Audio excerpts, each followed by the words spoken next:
Hello and welcome to another installment of Guys Night Reviews. This time we're going to be tackling the Transformers movies. We're going to go down the list. Instead of doing individual reviews, we're going to talk about which Transformers movie is the worst. Well, let me save you the time. It's Dark of the Moon. Damn. Alright, why do you think Dark of the Moon is the worst? Didn't they change Megan Fox with Rosie Huntington-Whiteley? Rosie Huntington? Yeah, I mean, I don't know. It just felt like it was weak acting. And then when we were watching it, I was just like lost. I just saw like every time I looked up that bird thing. What was Laserbeak, that? yeah. Laserbeak? I don't know. That talks, that kills Ken Wong's character, like just... Yeah, I just saw him killing everybody, and I was like, what's going on? I feel like the Transformers movies have progressively gotten worse. Like, the last act is just... It has cool moments, but it's just so long and boring that you just want it... That was the first one where you want it to end. So, yeah, I mean... And for me personally, like, I'm a G1 fan, so I like the original Transformers. As a G1 fan, it fails because it takes 2 episodes of the original cartoon, let's make a movie out of it, and to some it's fan service, to me it's lazy writing. I feel like that's the progression. I don't like Optimus Prime as a character, and I'll go on record, I dislike it more than Revenge of the Fallen.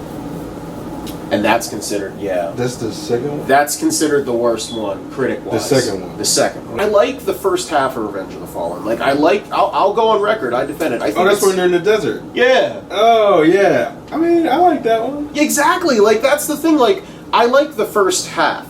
I like when Sam's going to college and, you know, they have dogs humping and Devastator balls and the twin skids and mudflap that are considered racist. Oh, I remember now.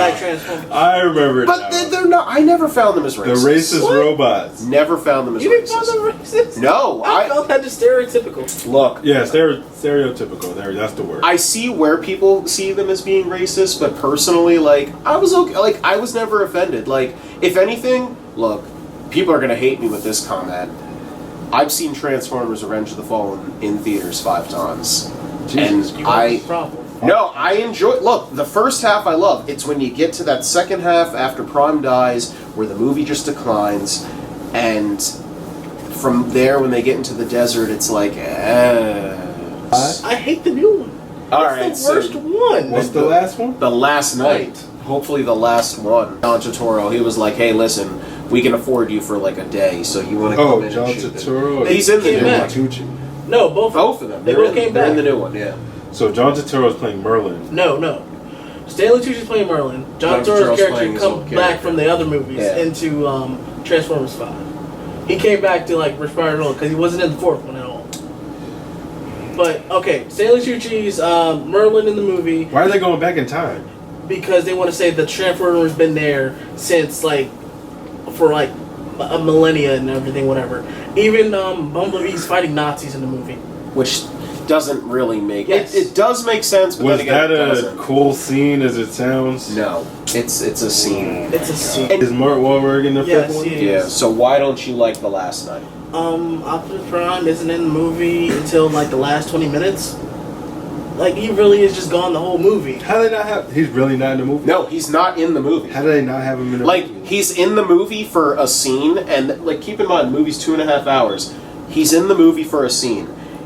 They completely forget about his character, and then in, no lie, the last 20 minutes, oh yeah, that's right, Optimus Prime just swoops back to Earth and is like, I'm here now, guys, and I'm evil. Yeah, and he's fighting Bumblebee. And then the power of friendship. They had a Batman v Superman moment in the movie. When it's like, it was like the Martha scene. It was like, Bumblebee, I haven't heard your voice in years. And he comes back from being evil. How do you make a Transformers movie without Optimus Prime, though? Here's a good way of doing it, because it's my personal favorite. The 1986 animated Transformers. Oh, God. No, it's gold compared to the Michael Bay movies. No. Yes. It's not. Yes, it is. Like, okay, look. Who got Optimus shot? Who was Hot Rod. In the first 20 minutes. But that's the thing. Look, the complete opposite. So instead of the last 20 minutes, Optimus Prime's in the first 20 minutes, and he dies. But he passes on the torch to Ultra Magnus, and then it goes to Hot Rod. But that's done well. And the thing is that they keep them dead. So you have to keep in mind that when it came out, it was a movie to sell toys, but it was in a fun way. Like, it was about the robots. Like, I had fun with the 1986 movie. I love the soundtrack. It's loads better than anything Michael Bay put on screen. Like, The Last Night, it's like he didn't care. Like, Michael Bay said, how can I make the shittiest movie possible? Let me just, like, try to make the worst people are movie. always going to see a Transformers movie just because it's Transformers. In China. I was gonna say, I refuse to at this point. Man. Alright, so we missed like the black sheep that started it all, Transformers Age of Extinction. So, this was actually one of our earlier reviews. It made my official movie hell list last year at our panel. Yeah, that's the first Mark Wahlberg one. Hey guys, come on, we gotta be in Transformers. Optimus Prime. Come on, man. Here's my Bud Light. Come on, dude. Like, it's just, I can't stand. Yo, how do you replace I'm telling you. No, I seen bits and pieces of that when I was working at Regal. And now, how bad was it? I mean, it was bad from what I seen. What was that? Stanley just wasn't funny. Yo, like, the shit that I see just wasn't funny. And that's the thing, like, T.J. Miller's in it. And he's hilarious. For an hour, then they kill him. Are you serious? He's good. Oh, that was the best scene. No, like, when they kill him, I'm just like... No, I'm not in the movie. Not in Transformers. I'm talking about in general. No lie, the daughter that's 16 years old and her 20-year-old boyfriend. And, right. And they take a pause in the movie to explain... The Texas law. Texas law, the Romeo and Juliet law, to explain that I can date your 16-year-old daughter. I'm just like, he would have caught a shotgun right to the face. Like, Age of Extinction was the first movie for me... Well, Dark of the Moon started, but Age of Extinction was the first, like, lazy attempt, because... No, hear me out. The T.J. Miller scene. They're fighting, okay? You have Mark Wahlberg, T.J. Miller, Optimus Prime, and Lockdown are fighting. And we're focusing all of our attention on the human characters driving away. That's the one with the dinosaur robots, right? Yeah, the Dinobots. Grimlock doesn't talk. Like, the movie's the longest in the series. It's 3 hours long. Didn't they, like, package that in the commercials? Like, it's yeah, the all the time. The Dinobots are in this one. Shits are cool. Exactly. It's just they're in the movie for 10 minutes. Those trailers trick you so much because I'm like, you see Optimus Prime come in, bitch slap a dinosaur. You know what? That's the thing. Like, The Last Night is so bad that it made me respect Age of Extinction, and that's a damn shame, because it's like, at least, like, it made me respect the fact that, well, Age of Extinction had Lockdown, who I think of all 5 movies is the best, like, villain, because he actually had a character, and you know, the character designs, I like how it was new, and I like the new robots. I like John Goodman as Hound. I like,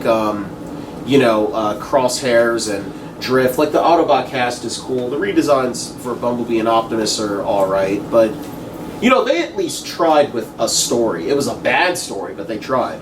So, I know that we're talking about, obviously, the bad sequels, but I'm not gonna lie, we were rewatching the first Transformers movie, and I have to say, it doesn't hold up as well when you watch it at home. Here's how I explain, like, the first Transformers movie. Like, hey, you have 3 options. If you're gonna die, would you rather take, like, the bullet to the head so it's quick? That's what I consider Transformers 2007. Oh, come on. You know, would you like to take, you know, Revenge of the Fallen and Dark of the Moon, which is like, we're gonna stab you, but, you know, you'll, like, leak out a bit. Age of Extinction and The Last Night. Would you like to get stabbed, throw some salt on it, we'll burn you alive. And that's how I see it. Like, it's just like... And lemon juice. And lemon juice? Yeah. It has a slow start. The characters are definitely, like, the best of all 5. But I do feel like there's so much going on in the first half of the movie that it's like, you know, it's like, what's going on? But it feels the most Spielberg of all of them, and everybody forgets he is the executive producer, so it felt very, like, down-to-earth, really that original sci-fi feel.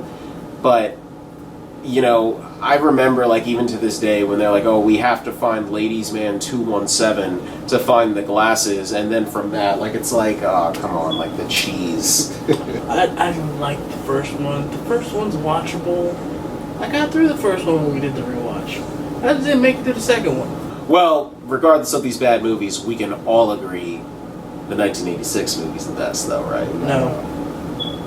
No. Alright, so be sure to like us on our Instagram, Twitter, Podomatic, iTunes. Spider-Man Homecoming is going to be this week, so we have our review of that along with our Spider-Man anthology review. So until next time, this has been Jared Avery. This is Keels. Sean. Alright, and remember, we do for the sake of the podcast. Until next time, we're out.